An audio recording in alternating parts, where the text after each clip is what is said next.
Ampitomoana ao aminareo mandrakariva ry havako ny fahasoavan'i Jesoa Kristy Tompontsika. Amen. Andeha araka hivavaka isika. Misaotra anao izay Tompo fa nifarana sady tia ny herinandro. Misaotra ny amin'izay nataonao teo amin'ny fiainanay tsirairay avy isam-batan'ny olona sy isan-tokantrano, teo amin'ny fiainan'ny fiangonana ary ny fiainan'ny firenena ihany koa. Voninahitra ho anao amin'ireny rehetra ireny, amin'ny anaran'i Jesoa. Amen.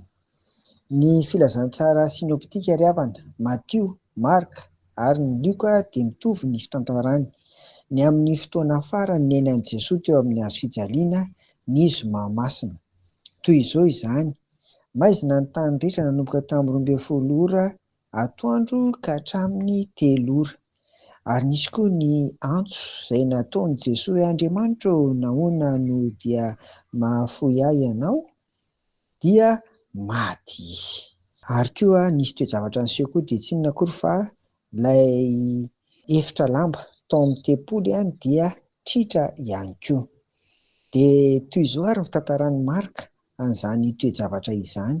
Marka 12 andininy faha 8 vakiana amin'ny anaran'i Jesoa.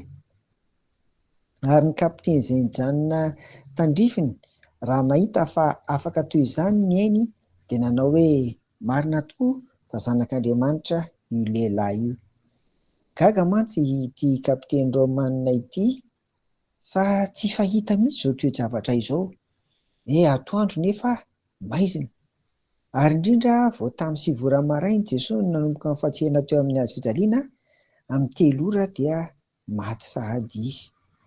Ireo toe-javatra roa ireo ry havako no manamarika ny amin'ny halehibehan'ny fiandrianan'Andriamanitra. Nampiasa an'izao tontolo izao izy maizina mba nihoana an'izany halehibehan'ny voninahiny sy ny fiandrianana izany. Faharoa koa, Jesoa izany raha tsy maty tamin'ny 3 dia izao ora vitsy fotsiny ao aorian'io mantsy dia efa hiditra ny sabata. Andro fitsaharana izany, tsy azo anaovana n'inon'inona. Ary ny Tompo raha tsy maty tamin'io dia tsy maintsy notapahana ny tongony, tahaka an'ireo lay jiolahy teo anilany izany. Satria tsy azo ajanona ela be eo amin'ny hazo fijaliana indray ka hiandry ny efa ny ampitsony hoe voalàna eo izany ny Tompo. Izay no tsy maintsy hoe hanapahana azy. Ka hitantsika eto fa dia mbola zavatra tsy fahita ihany koa nahagaga an'ity kapiteny Raomanina ity izany, ka dia lohabolana izy hoe marina tokoa fa zanak'Andriamanitra io lehilahy io. Noho izany ny fiandrianan'Andriamanitra eto ry havako dia nataony mba hitoriana ny filazantsara. Anehoana fa vita ny famonjena, maty nisolieroka antsika ny Tompo dia ilay zanany lahatokana izany. Ny fiandrianan'Andriamanitra dia ny hampiaiky ny olona fa Jesoa no zanak'Andriamanitra. Fanontaniana ary, nahoana ary? Efa 2000 taona mahery no nisian'izany. Nahoana amin'izao androntsika izao no mbola misy foana ny tsy mino an'i Jesoa? Inona ny antony? Tsy nandreva izy ireny sa manahoana? Izany fanontaniana tsara mipetraka ry havana. Koa dia ho an'Andriamanitra irery ny voninahitra amin'izany rehetra izany. Amen. Vavaka ary isika. Misaotra anao ary izay Tompo fa nomenao anay Jesoa Kristy, ary indrindra ny fiandriananao dia nataonao koa anehoana hanampy anay amin'ny fitoriana ny filazantsara. Hampieky ny olona rehetra fa Jesoa no Tompo sy mpamonjy zanak'Andriamanitra.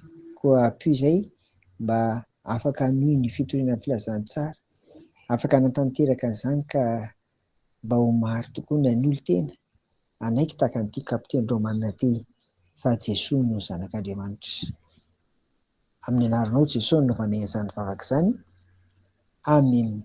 Toy ny mahazatra ry havana dia fanaonay no mampatsiary rehefa sabotsy tahaka an'izao, fa dia manomboka amin'ny 7 hatrany ny fampivavahana ataontsika ao am-piangonana izany, dia aorianan'izay moa dia misy ny sekoly alahady. Koa dia manasa antsika hatrany mba ho tonga hiaraka amin'ny vavaka fa miandry antsika ny Tompo ao amin'ny tranony. Dia ho aminareo hatrany ary ny fiadanan'i Jesoa Kristy Tompontsika. Amen.